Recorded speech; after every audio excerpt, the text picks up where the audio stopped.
سلام خدمت دوستان عزیز و همراهان گرامی، من آرمین هستم و اینجا کانال تورین کد، کانالی که قصد داره در کنار شما بهتون از صفر برنامه نویسی رو یاد بدم. اول از همه این ویدیو رو لایک کنید، ما رو سابسکرایب کنید و زنگوله که سابسکرایب رو هم بزنید. امروز قراره با هم بریم رشته ها رو بررسی کنیم و ببینیم که رشته ها چیا هستن و در کل با رشته ها چه کارهایی میشه انجام داد، چطور ایجاد میشه و متدهایی که با رشته میشه انجام داد و در کل امروز میخوام تو بحث انواع داده رشته ها رو به کل تموم کنیم. اول از همه بریم کدهای جلسه قبل رو با هم پاک کنیم و بعد یک متغیر به اسم fname یعنی first name بسازیم. ما اینجا اگه میخوایم رشته درست کنیم باید از دابل کوتیشن یا تک کوتیشن استفاده کنیم. اینجا از دابل کوتیشن استفاده میکنیم و مینویسیم مثلا آرمین و بعد بریم یه متغیر دیگه ایجاد کنیم به اسم النیم یعنی last name و اون را هم بنویسیم tgco و بعد رشته این قابلیت رو دارن که با هم جمع بشن و در ادامه هم نوشته بشن. یعنی مثلا fname رو با lname جمع کنیم، در یک متغیر به اسم fullname ذخیره کنیم و بعد fullname رو وقتی که چاپ میکنیم اول fname چاپ میشه و بعد در کنارش lname هم چاپ میشه. یک متغیر به اسم fullname ایجاد کنیم و اون رو بنویسیم fname به علاوه یه دونم اینجا اسپیس بذاریم که واسطشون فاصله ایجاد بشه و بعد به علاوه name و بریم این رو چاپ کنیم و نتیجه اون رو با هم ببینیم. اینجا فول نیم رو اگه چاپ کنیم میبینیم که آرمین تیجیکو و اینجا هم یه دونه اسپیس نوشته شد.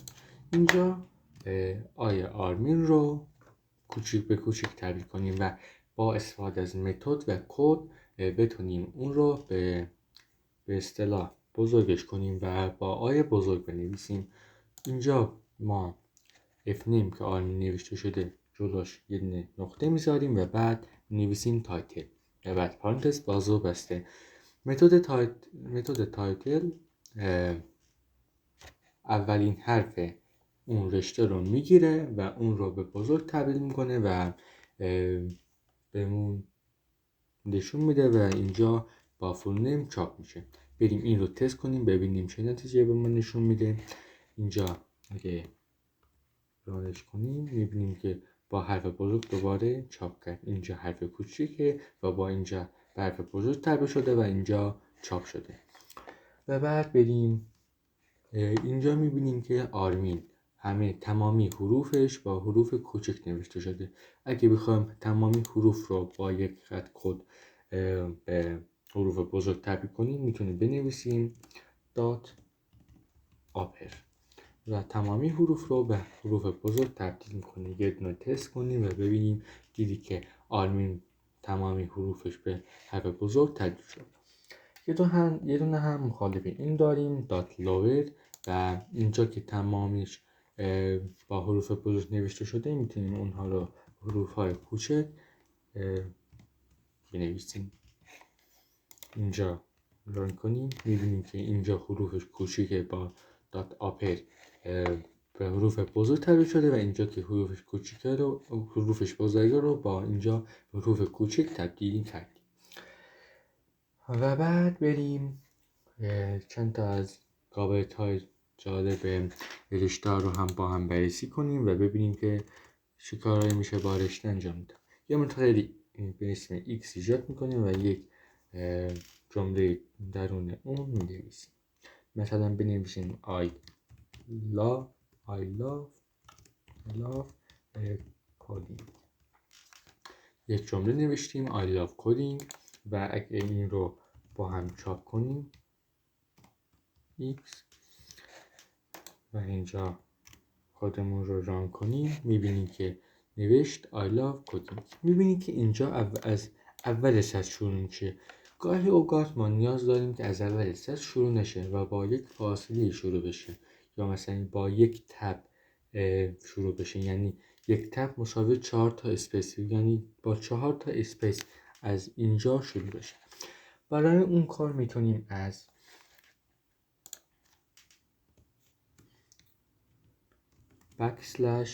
\t استفاده کنیم و بعد کد رو سیو میکنیم و اینجا باز ران میکنیم. میبینید که با یکم فاصله از جلو، با یک تب فاصله از جلو شروع به نوشتن کرد و بعد میتونیم یه دونه، اگه بعضی موقع لازمه که مثلا آی رو توی یه سطر بنویسیم، لاو رو هم تو سطر دیگه بنویسیم و کدینگ رو هم باز تو سطر دیگه بنویسیم. اون موقع از \n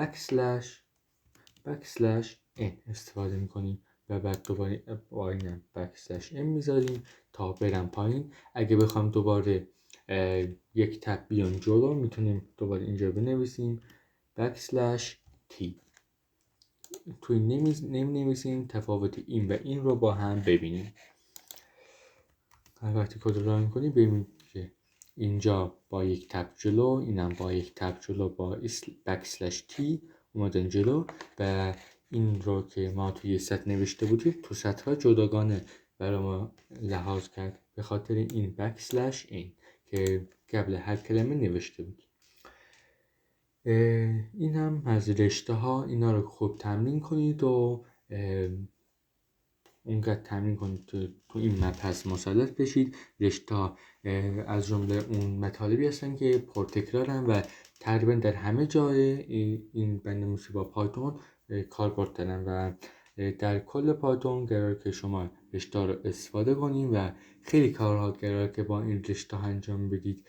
جلسات بعدی میبینید که برای اینپوت گرفتن و یا مثلا پرینت اسکور یا هر چیزی ما از استرینگ ها استفاده میکنیم، یعنی استرینگ یعنی رشته ها. و اینم از این. ما اگه سوالی داشتید میتونید تو کامنت ها ازمون بپرسید و همه سوالاتون رو جواب میدیم، یا اگه اشکال دیگه داشتید میتونید تو پشتیبانی تلگراممون بهمون پیام بدید و در سریع ترین تایم ممکن بهتون جواب میدیم. اینم از این قسمت. شما را تو قسمت بعدی میبینم.